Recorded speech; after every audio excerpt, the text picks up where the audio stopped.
त्यसपछि यो लाइन चाहिँ यो पोइन्टदेखि यहाँ 1.5 इन्च तल हामी जहाँ झरेको छ त्यहाँसम्म यसरी लाइन तान्ने है। अनि यति भएपछि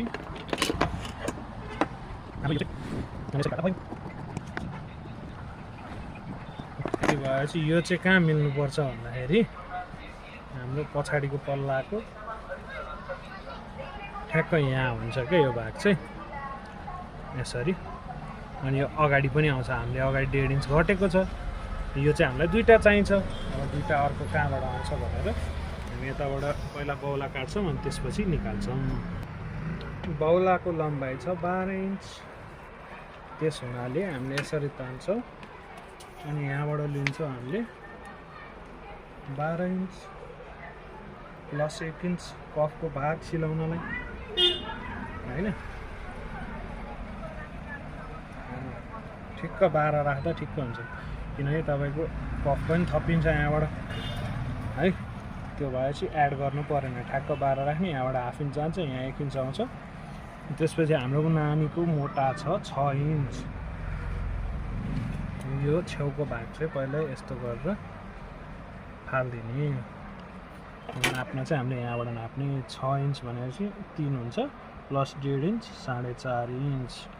अनि हाम्रो नानीको छाती छ 24, 24 लाई 12 ले भाग गऱ्यो भने 24 लाई 4 ले भाग गऱ्यो भने 6 इन्च हुन्छ प्लस 1 इन्च 7 इन्च हामी यहाँ राखिदिन्छौँ है। अनि यो 6 इन्चलाई यस्तो गर्ने अनि यो 7 इन्चलाई यस्तो गरेपछि यहाँबाट हामी 2 इन्च जान्छौँ।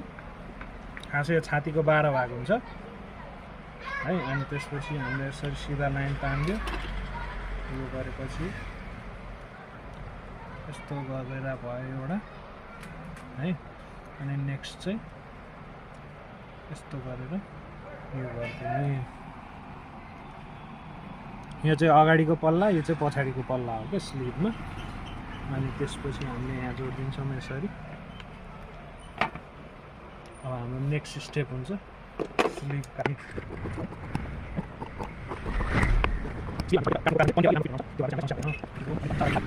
अगाडिको आमहोल भन्छ यसलाई।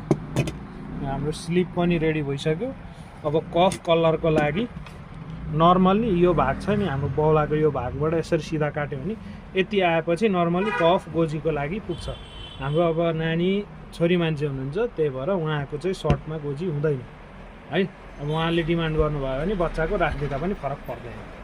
त्यसपछि एउटा स्लिपको भयो, बच्चाको चिरा चाहिने अनि त्यसपछि हाम्रो यो ब्याक प्यानल